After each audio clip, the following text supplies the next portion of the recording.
So we're here with Adam Yang, Hi. who we've met at GRL and met a little bit on Facebook before. You've got a book coming out in December.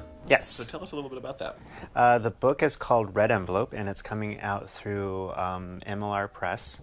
And the release date is December 4th, 2015. And it's about two guys, obviously, who have been meeting since they were 12 years old once a year at Chinese New Year, Lunar New Year. And something happens between them, and they have to sort of reconcile it. Interesting. No spoilers there. Yeah, I'm trying to keep the spoilers. Yeah. It's your first book? Yes, it's my first book. How did you get into the writing? Well, I majored in creative writing when I went to college and specialized in screenwriting. And so I did that for about a decade or so, and then I quit for about a decade. And then I met somebody, and really for the first time in my life, I felt really safe and supported and really deeply in love. And for some reason, I felt like I wanted to write again, and I wanted to write romance. And so that's how I started writing romance. Around April, I decided, and then a couple of months after that, I think I found out about GayRomLit, and registered for it. And asked some questions, and then Chris Jason from MLR, the executive editor, had some, answered my questions, and then, we talked, and she said that she had this series that she needed some authors for, The Spirit of Giving, and it was all winter holiday series, and I asked her, can I write about a winter holiday that happens in February, and it's the Lunar New Year, and she said yes, and so I wrote it, and then she accepted it. That's awesome. Thank you. So a little Facebook networking there, it sounds like. Yeah, absolutely. It's a very different world from 10 years ago when I was writing and trying to break in and doing things then. Yeah, certainly publishing's changed a lot. Publishing has changed quite a bit. These smaller niche publishers that have come up, especially in our genre and self-publishing and all that. Yeah. So what do you think of your first GayRomLit? It's been really, really cool. It's really, really intense, just in terms of how friendly people are.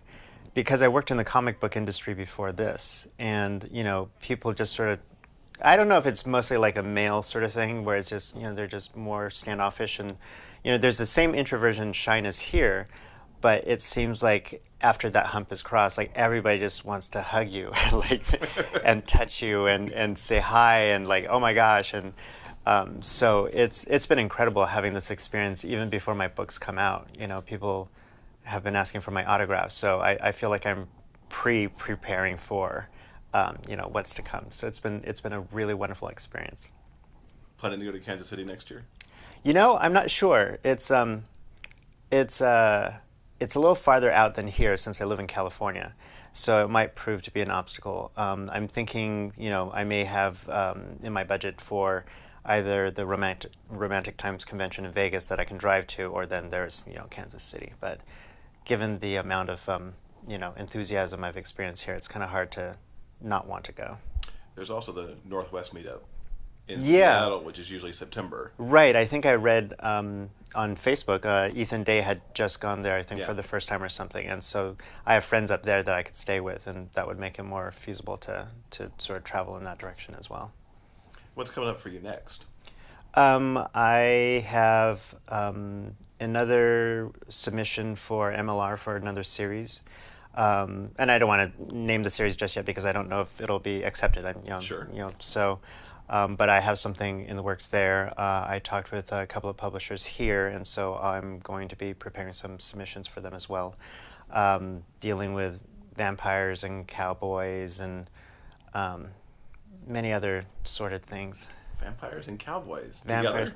Vampires and cowboys together, if not the same character, and okay. But I really like sort of translating certain Chinese fairy tales and mythologies and bringing them into not only a contemporary context, but also sometimes a Western context.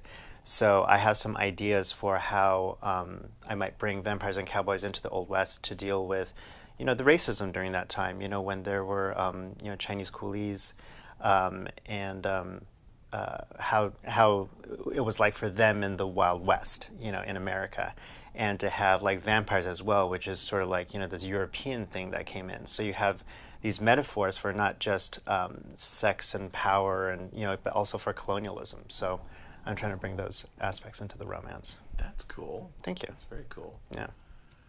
So for Red Envelope, Yes. how did you come up with the characters for that? Red Envelope,